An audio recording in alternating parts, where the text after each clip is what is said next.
राष्ट्रीय सम्मेलन बहुत ही अहम मुद्दों पे बुलाया गया है, जिसमें बढ़ता हुआ निजीकरण, न्यायपालिका में आरक्षण, ईवीएम में बेईमानी, नए राष्ट्रीय विकल्प की तलाश में और आरक्षण पर बढ़ रहे हमले, दलित उत्पीड़न की बढ़ती घटनाएं, पदोन्नति में आरक्षण और लेटरल एंट्री के मुद्दे, नए संसद भवन का नाम डॉक्टर अंबेडकर संसद भवन हो, ये मुद्दे लेकर ये सम्मेलन बुलाया गया है। बहुत ही महत्वपूर्ण सम्मेलन है, बहुत ही अहम सम्मेलन है। आज मैं उदित राज जी से इजाजत लेके थोड़ा सा डिटेल में बोलना चाहता हूँ। आमतौर पे मैं कम ही बोलता हूँ, लेकिन क्योंकि आप सब लोग भी इजाजत दे, थोड़ा सा ज्यादा बोलना चाहता हूँ। इस देश का असली राष्ट्रपिता यदि कोई है तो वो बाबा साहब डॉक्टर भीमराव अंबेडकर हैं। यदि हम लोग वो असलियत पूरी करा लेंगे तो फिर एक नहीं, हर एक जगह बाबा साहब के नाम से ही होगी। तो एक मेरी गुजारिश ये थी कि हम सब लोग मिलके जो बहुत बड़ी सच्चाई है, बहुत दिनों से छुपाई हुई है, ढकी हुई है, उसको उजागर करने का काम अब समय आ गया है कि हम खुलकर उसको उजागर करें। जो भारत का संविधान बनाने वाला है वही देश का असली राष्ट्रपिता हो सकता है। दूसरा मेरा बात, अभी मैं उदित राज जी के बारे में कही गई टिप्पणियां सुन रहा था, हालांकि विषय से हटके है लेकिन महत्वपूर्ण है। आप सभी लोगों को पता है बाबा साहब डॉक्टर भीमराव अंबेडकर को भी पूरी दुनिया में अब वो सबसे ज़्यादा पॉपुलर लीडर्स में से एक हैं ऑल टाइम्स। क्या हम लोगों ने उनको इलेक्शन जिताए? बहुत ही महत्वपूर्ण बात मैं कह रहा हूं। बाबा साहब डॉक्टर भीमराव अंबेडकर इलेक्शन नहीं जीत पा रहे थे। हम लोग क्या हैं? ये विषय है। मैं पॉलिटिकल पार्टी में भी रहा हूँ, गवर्नमेंट चलाने और चलवाने का काम भी मैंने बहुत अच्छे से किया है, बहुत अंदर से मैं सब चीज़ों को जानता हूँ। सिर्फ एक ही बात कह के मैं ये बात अपनी समाप्त करना चाहूँगा, ये विषय कि हम लोगों को जब तक सही SC ST OBC और माइनॉरिटीज़ और महिलाओं की सरकार नहीं आ जाती, उनकी आवाज़ वाली सरकार, जो बाबा साहब का पहला प्लान था, ये आरक्षण तो प्लान B है, जो मजबूरी में प्लान A क्योंकि नहीं माना गया, प्लान A पे अमल नहीं हो पाया, इसलिए आरक्षण प्लान B है। प्लान A था कम्युनल अवार्ड, जिसकी जितनी संख्या भारी उतनी उसकी हिस्सेदारी पार्लियामेंट में।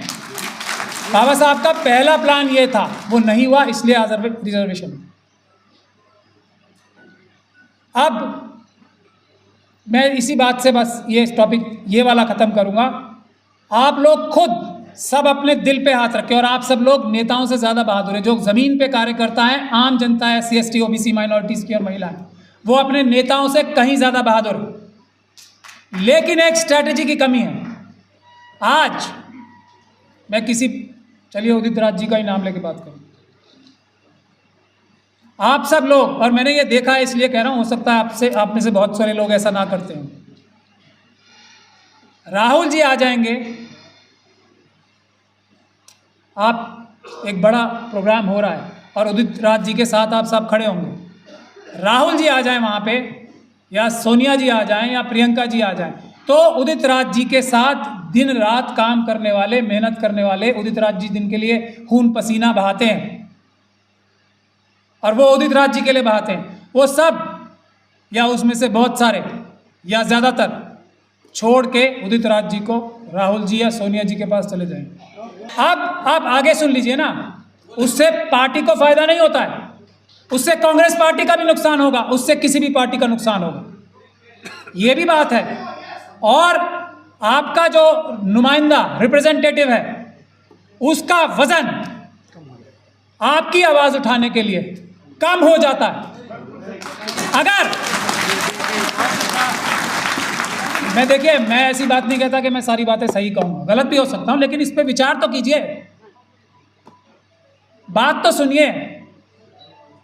लेकिन अगर यही बात आप सब लोग खड़े रहें इनके साथ मजबूती के साथ, छोटी छोटी बातें हैं ये जो आज आरएसएस और बीजेपी देश में इतनी मजबूती के साथ आई है, ये छोटी छोटी वजहें हैं इसकी। तो अगर आप लोग खड़े रहेंगे तो उदित राज जी के साथ जाके आप सब मिलेंगे, सबका फोटो भी खिंचाया जाएगा, सबकी बातचीत भी होगी। अब जो ये पूरे कार्यकर्ता हैं कभी दोबारा अपने चलिए पार्टी का नाम लेके बात नहीं करता, उस टॉप लीडर से बात कर पाएंगे दोबारा? जो लीडर है आपका जो चुना गया है वो कर पाएंगे?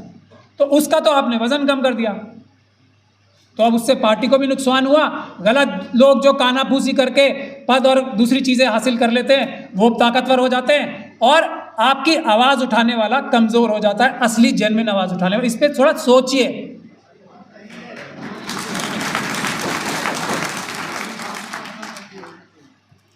बाबा साहब डॉक्टर भीमराव अंबेडकर के साथ हम सब लोग खड़े होते ना तो वो प्रधानमंत्री थे और देश दुनिया का सबसे ताकतवर मुल्क था। तो बाबा साहब का तो कुछ नुकसान नहीं हुआ, वो तो आज नहीं कल टॉप लीडरशिप बनी गए ना। देश का नुकसान हुआ, हम सब का नुकसान हुआ। इतनी गहरी बात मैं आप सब लोगों के सोचने के लिए, विचार करने के लिए रख रहा हूं। सोचिए, देश का भी नुकसान हुआ ना, बाबा साहब नहीं बने प्रधानमंत्री। और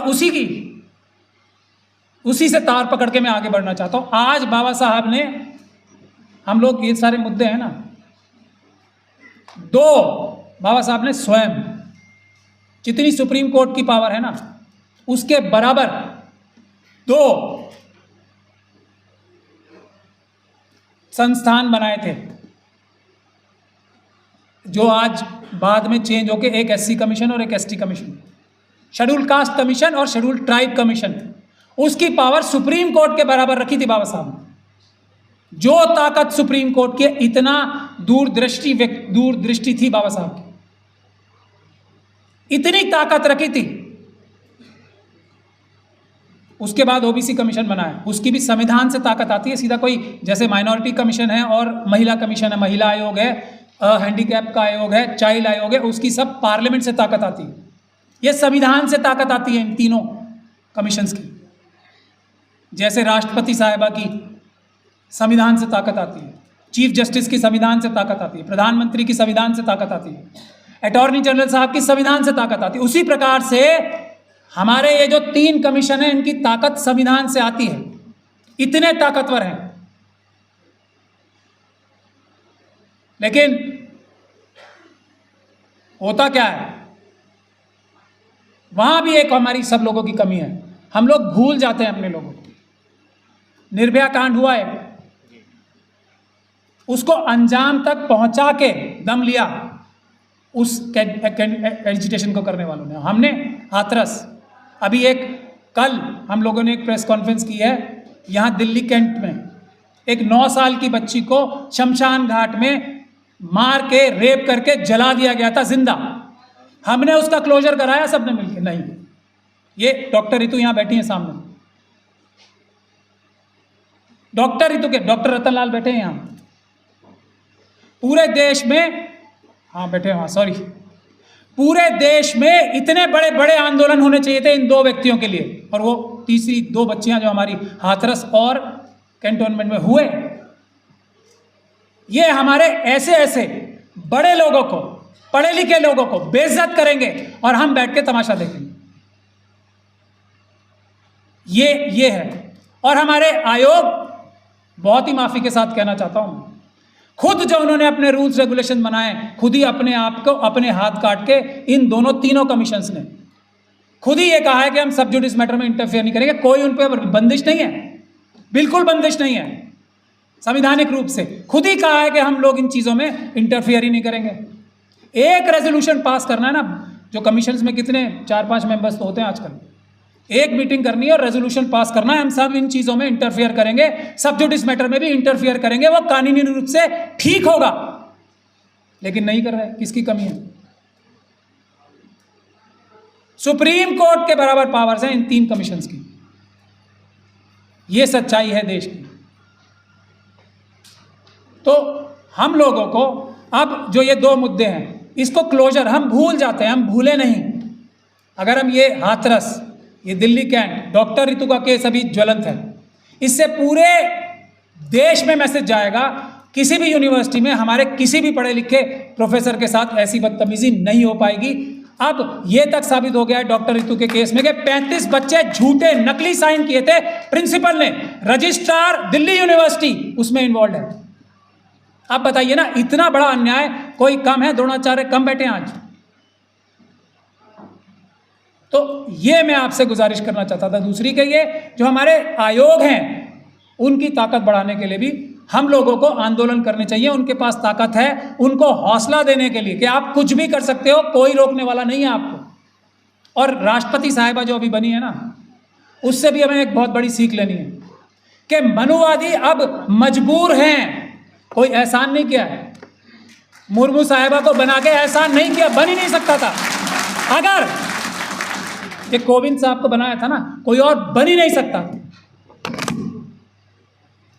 अगर महिला आदिवासी या महिला शेड्यूल कास्ट कम्युनिटी की नहीं होती तो भारतीय जनता पार्टी का राष्ट्रपति का कैंडिडेट 100 नहीं 200% हार जाता। मजबूरी में बनाया है, और परिसंघ जैसे और दूसरे अंबेडकर आंदोलनों की वजह से मजबूरी में ये हालात थे। और इतना जबरदस्त मजबूत कैंडिडेट होने के बावजूद भी सबसे कम मार्जिन से यशवंत सिन्हा साहब हारे। इतना बड़ा खतरा भारतीय जनता पार्टी और आरएसएस को नजर आ रहा था, अब बनाया, कोई एहसान नहीं किया उनके ऊपर।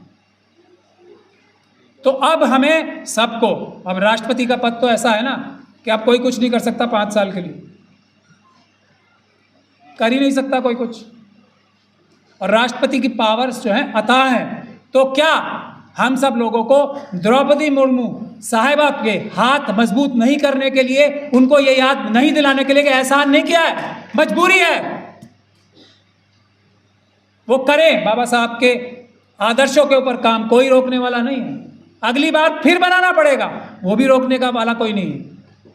तो ये आज़ादी भी जब तक, मैं ये बार बार बात कह रहा हूँ, जब तक हमारी खुद की सरकारें नहीं बनती ना, SC ST OBC माइनॉरिटीज़ और महिलाओं की जेन्युइन वाली, जो बाबा साहब का आइडिया था रिप्रेजेंटेटिव डेमोक्रेसी का, जब तक वैसा नहीं हो जाता इसी सिस्टम के तहत, इसी संविधान के तहत, तब तक हमें पॉलिटिकल पार्टीज़ में मजबूरी में जाना पड़ रहा है।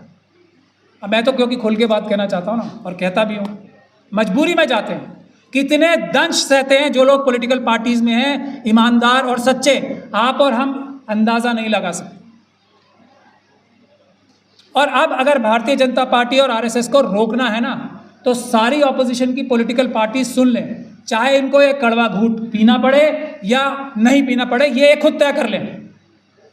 कड़वा घूंट पिएंगे तो सत्ता में आएंगे, नहीं पिएंगे तो भारतीय जनता पार्टी और RSS को हराने वाला कोई नहीं है। अब मनुवाद, मनुस्मृति लागू होने वाली है।